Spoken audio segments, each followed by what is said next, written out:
Lord be with you. A reading from the Holy Gospel according to Luke. Glory to you, Lord. When some were speaking about the temple, how it was adorned with beautiful stones and gifts dedicated to God, Jesus said, "As for these things that you see, the days will come when not one stone will be left upon another.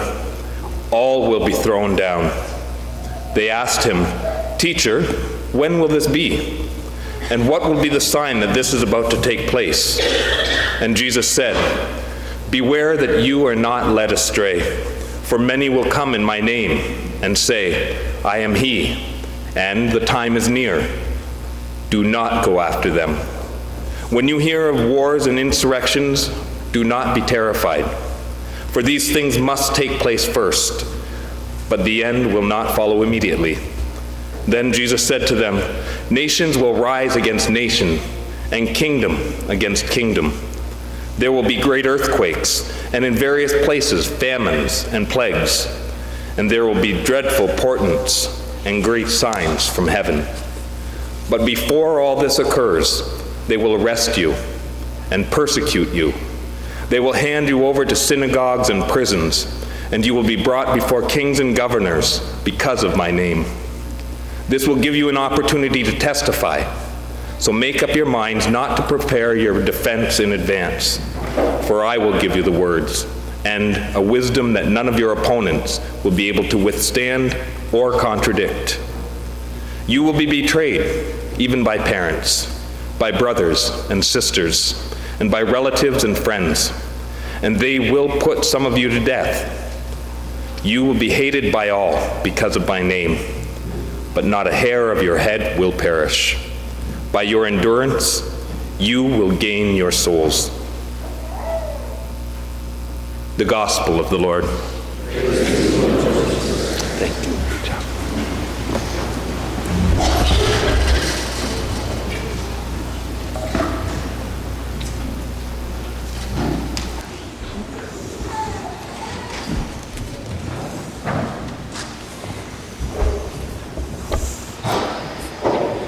It's hard to believe we're almost at the end of another liturgical year. We're on the 33rd Sunday, and there's only 34 Sundays. So next week is the last Sunday in Ordinary Time, or the Feast of Christ the King, which means that just 2 weeks from today we start the season of Advent already.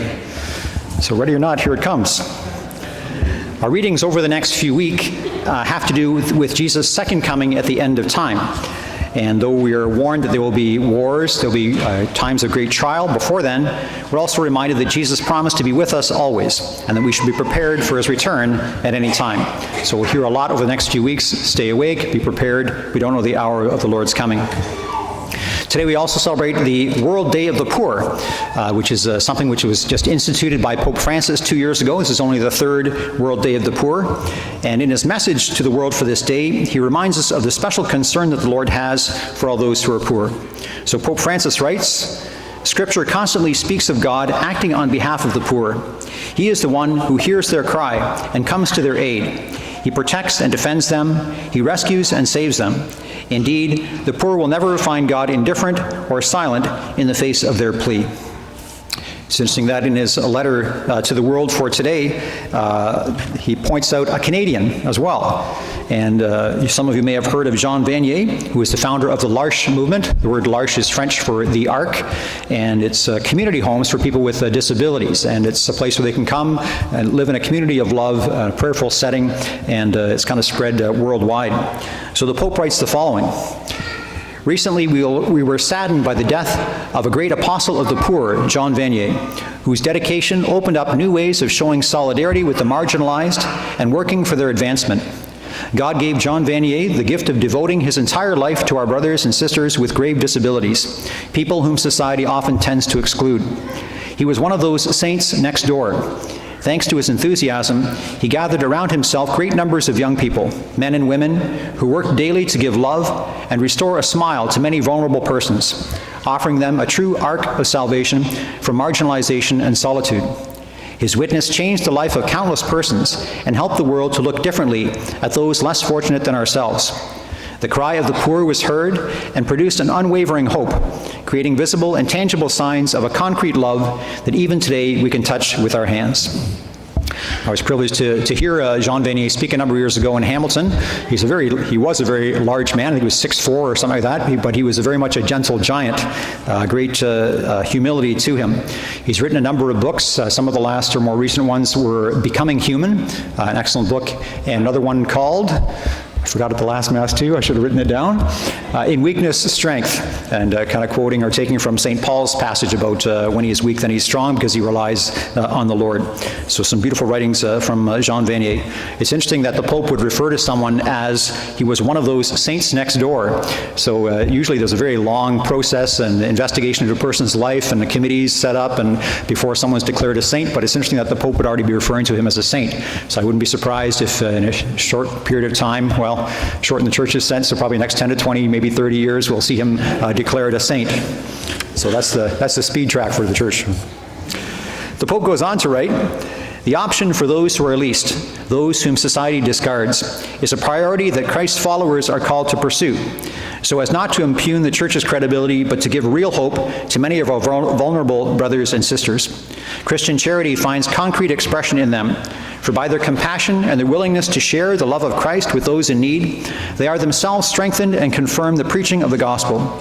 The involvement of Christians in this World Day of the Poor, and especially in the events of everyday life, goes beyond initiatives of assistance.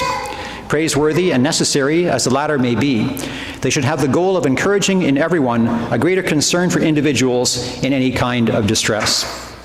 I was reminded by a talk Mother Teresa of Calcutta, Saint Mother Teresa now, once told a graduating class from Harvard University.